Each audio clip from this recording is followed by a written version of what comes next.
Hi, my name is Allison Livingston. 5 Steps to Connect. Become the CEO of your reactions. And I'm excited today to talk about one of the most transformative tools I have used for the past 15 years that I recommend wholeheartedly as a way to live your best life. And the key part of this, let me tell you, it's called empathy listening. I'm currently calling it heart listening or presence listening. Hand in Hand Parenting calls it stay listening. And I have in the past referred to it as empty container listening because the idea is to be an empty container. Our typical way of listening is to listen for a call and response. It's like a ping pong game. That's conversation. And we say something, then the other person says something, and we go back and forth. Well, this is a very special kind of activity because it is really, the intent is to be deeply heard and seen and accepted. Those are our basic human needs. And we so need these. Researchers think as much as air and water and food to be met, heard, seen. So this really meets a core elemental need value in us. And the challenge in our busy, busy lives and our lack of, or our desire to not be vulnerable is that we rarely let our defenses down in this way to be completely authentic. The invitation is to take all of your masks off and search into the deepest part of yourself and what does that part want to say? We so often shush it and say, we don't have time for that, or they don't want to hear about that, or I won't look like I'm together if I say that. So it's a chance to slow down, and you can do this many different ways for success and getting the space. The best way I've found is to be face to face with another person that also knows about how to do this. There are some ground rules to have it accomplish what you want. And that is to be deeply seen and heard. And the ground rules are that you both carve out enough time and that you split the time, unless you're working with a child, and then usually you just hold space for them. And it can take as long as you have patience and resource for. So carving out enough time is one, because you're really trying to create safety. And we absolutely need to be and feel, our whole system needs to feel safe so that we can drop our guard and really be curious and go into our deepest parts and hear what our heart wants to say. That's why it's called heart listening. So the other part is it's really an invitation not to be interrupted. So one person's going to speak for the amount of time. Maybe you start with 2 minutes, maybe 5 minutes. I've worked up to 15 and 30 minutes, and that's a lot of time to be just focused on yourself. It's intense. And so one way to start is to just take some deep breaths together. You can also do this on the phone. You can also do this by yourself, talking into a recording device like most of us have on our phones. Another way my good friend and listening partner just told me about is that you can get the video recording app on your computer or phone, or even what is the photo booth.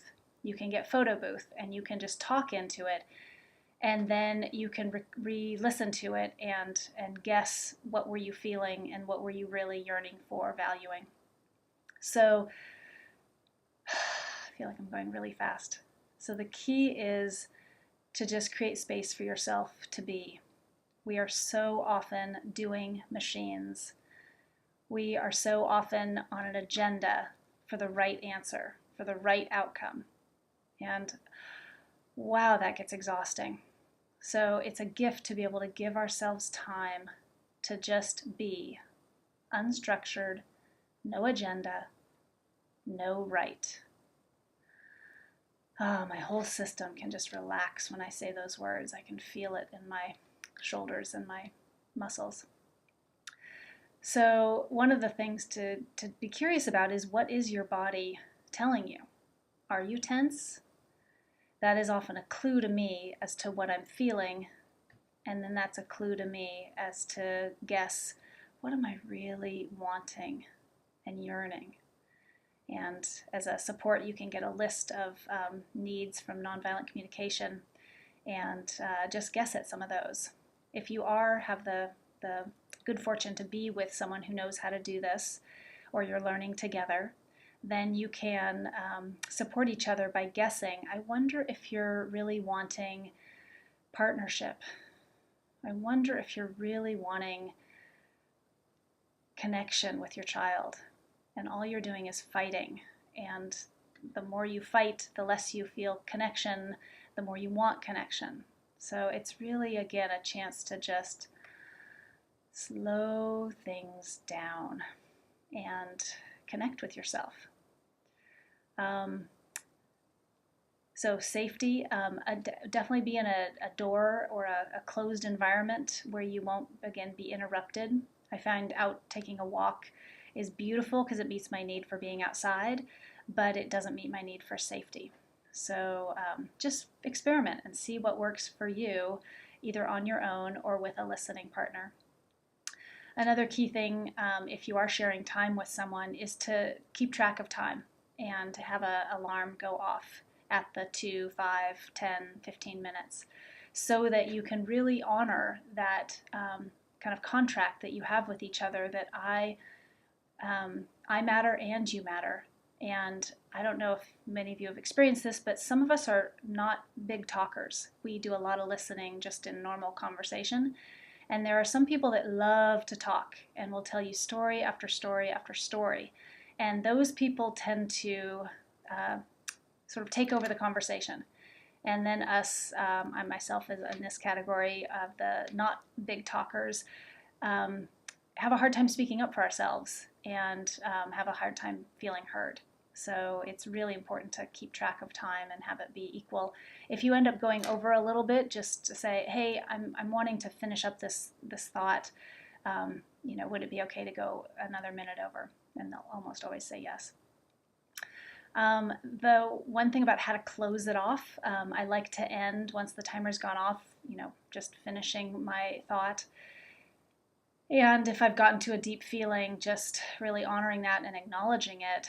And sometimes having an anchor of a color or a shape or an animal, something that, a symbol that represents what I've just touched into, and that helps it really root. And it often is healing, absolutely healing, to be able to reprocess things that I didn't get a chance to in the moment. And so at the end, I ask myself, what request do I have of myself or another? And sometimes that's going off and journaling. Sometimes that's going off and taking 5 more minutes in nature. Sometimes that's putting on loud music and feeling, crying, getting angry, whatever emotion is still raw and energy coursing through me. Sometimes it's drawing whatever image came up for me during this time. So I just say play on and explore this, because really seeing ourselves and connecting with ourselves is the most healing minutes of my entire day. So I'll leave you with that. Don't pretend. Life is too short, too impermanent, and just experiment and play with this heart listening and see what your heart wants to say. Have a great week, and I look forward to the next.